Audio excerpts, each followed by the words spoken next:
sisho njalo uMasifakazi. Funda sesizophetha sithandazelo. Kodwa nje ngifuna ukuyigcizelela ukuthi uyisizwe esingcwele, isizwe esilungileyo, isizwe sikaNkulunkulu. Manje ke uyishisela izinto, washisa amabhlukwe, wabashisa ojini. Manje ke zisele enhlizweni. Ububi busenhlizweni manje. Ingakho izipho zonke kufanele zibe khona endlini kaNkulunkulu. Kube khona abantu abazothila nokulungisa inhliziyo. Enganalapha ezibhedlela khona abantu abanjalo, khona udokotela wenhliziyo. Khona la kufanele kube khona abantu abazosetha inhliziyo. Amen. uNkulunkulu angiphanga ungene egqokeni kakhulu. Hene ngisebenza ngaphakathi. Amen. Ukuthi fanele libe njani? Bhuti uvusa bazoqhuma abantu ethi hayi akagqoki kanje, akalivezi ithanga. Amen. Akaheha abantu besilisa. Akayigqoki into embambayo izitshengise ukuthi ipheli lihamba la. Akwenzeki kanjalo. As-attract. Nkosi yomusa inbusisi. Amen. Uphinde uzofakaza. Ngentombi kodwa baningi abantu babulele lapha ngaphandle abaphanga baze bajike edolobheni benze kanje. Abawile nabo kumoya njengawe nje obusuwi. Indlela ogqoka ngayo igadi ukuthi ayibalimaze. Nisizwe bazalwane, isizwe singcwele sesiyaphetha. Siyisizwe singcwele, isizwe singcwele sinolimi lwaso, indlela esikhuluma ngayo. Asikhulumi noma kanjani. Wayithuka nje uhlehla njengale nkosi ekade sisho, uSawula wayigcina usubhula ususezangomeni. Yazi ukuthi uzenze wena futhi uSathane ujabula kabi. Uzenze wena. Khona incwadi sasiyifunde ethi ngizenze mina. Uma ubaleka nje la, khona abantu abadala kunawe la ngokwezwi nangokwembulu kwalo lembulu kubo. Sondelana nalobo bonke babekwe kuwe ngoba kunenhloso. uNkulunkulu balethele wena ukuthi kuzowashwa le ndaba yangaphakathi. Nokuzindla kwakho nokuqonda kwakho nokucabanga kwakho akube ngokwasekhaya ezulwini. Phambana nezwe. Amen. Phume 8. Nakho ke ungathi ngiyabona uthukuthela ugqoka isiketi esithi uthukuthela. Akade ngibona umuntu mayehamba uhamba kanjani mayithukuthela. Uthe wena ugqokele izulu. Kodwa inhliziyo injani? Injani inhliziyo?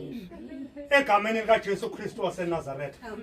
Elithi izwi lenkosi bazalwane sikhuluma ngesizwe sikaNkulunkulu. Uyathokoza uma kungena umuntu ekhaya uzumhlangabeze. Elithi izwi lenkosi niyomukele ingilosi ningazi.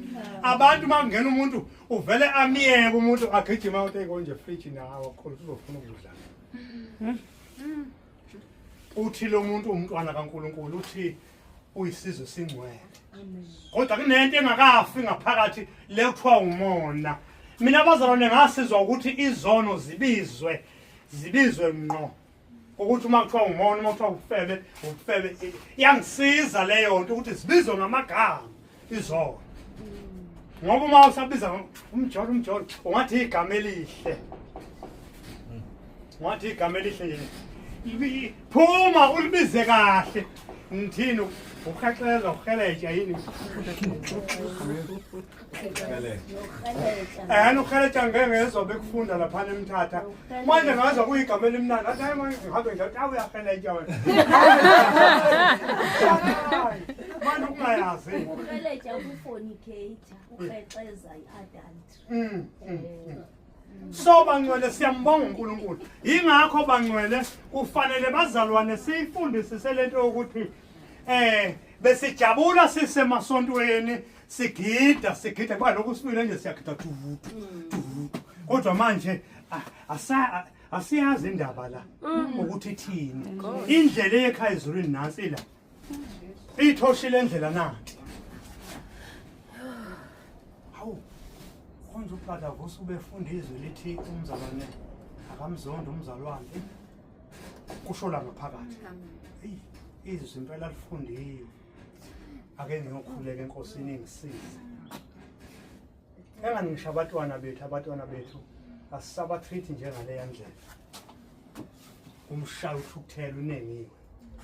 Angithi ngale nkathi umshaya unengiwe. Nawu uthukuthela. Uthulula yonke engaphezu kwempilo yakho. Kunekho ehlangane ngakithi ebelikholiwe lumzalwane umali izokushaya netafula endlini yakhe unemvubu wathatha imvubu ayibekela athatha iBhayibheli alibekela ungene office afundela athi mntana ngeke ngikuyeke ngenxa yezulu kuthiwa ubula kususwa ngoswazi enganeni bazalwane uma sikhuluma ngezwe nesizwe lesesisha ukuthi akufanele sifane neso nangendlela okhulisa ngayo ingane wena akufanele ukukhulisa njengabantu bezwe ingane uma incane usehambile lwadile ingane uma inganga lo mfo uyinika yonke into awumfana wami tata yiqanda uma lingawa ubula lobo kukhishwa ngoswazi enganeni awukhiphi athi uma iseqinile eseqala ukuba namandla senamamasela uthulwa naye akwehlule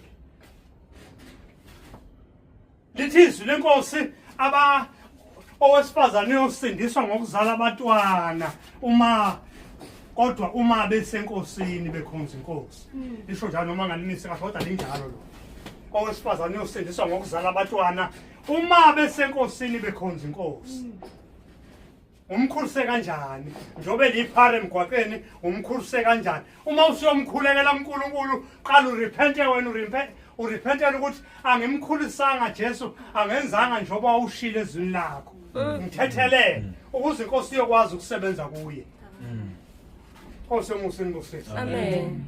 Funda standards uzolokhu ukhala wena uthi ingane zakho kwasha kwacima umkhulise kanjani uma emncane umthekela amabhluwe uma esethe ukuthi yeyeke lento ayifuna kodwa umoya usungenile Nkosi. iyeke ayikho lento ungenile ubufakwa umoya Amen. Funda mfowethu standards Benikade nikude nenceba yakhe kodwa ngoku niyifumene. Verse 11. Ndiyanibongoza zihlobo zami. Kaloku nizimbacu nabaphambukeli kwelizwe. Ngoko ke phikisanani nayo iminqweno yesimo senu esidala. Kaloku yona ilwa nani iziqu. Izimilo zenu mazibe zihle kangangokuba nabahedeni baniqonde ukuba aninabala.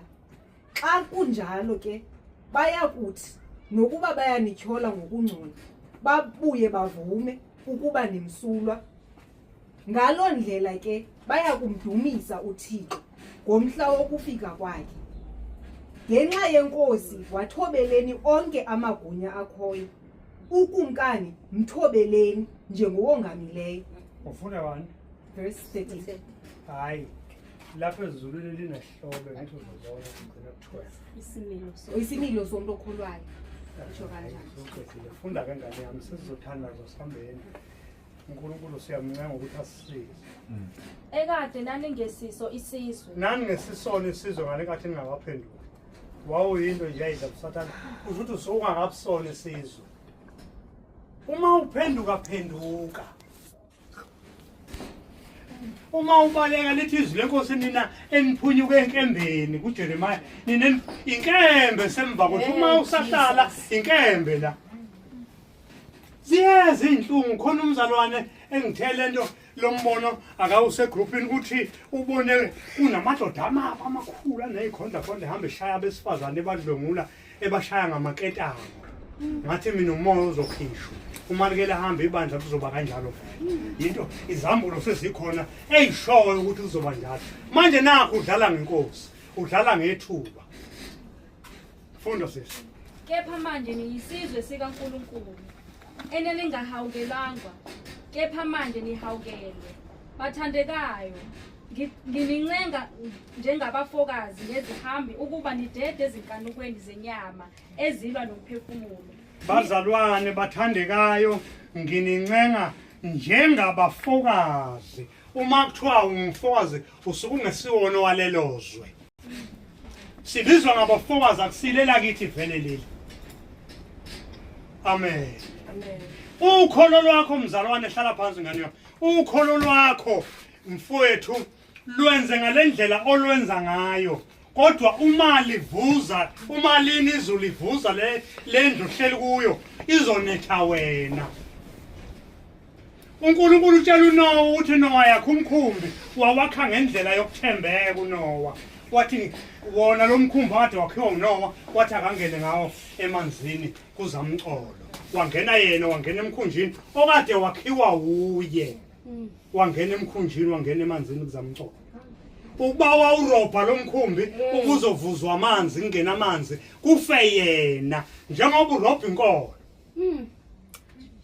abazalwane uma ungahlala eduze nabo wenze noma kanjani noma kuthiwa bakude uma kuthiwa kungena kwi-fasting thembeka ungene uma uhluleka vela ukuthi ngihluleka bakuthiwayo inkosi yomusinibusise yili izwi lenkosi elinjalo bazungcwele ntambama ukuthi bazalwane siyisizwe esingcwele ubupristi bobukhosi asiphilike njengesinye isizwe sinamasiko ethu asinawo amanye usiko la endlini akathi umama othenjiwe enkonzweni athi hey uma umfana engaganiwe athi kumfana uyazi ngikubonela usibani bani akwenzeki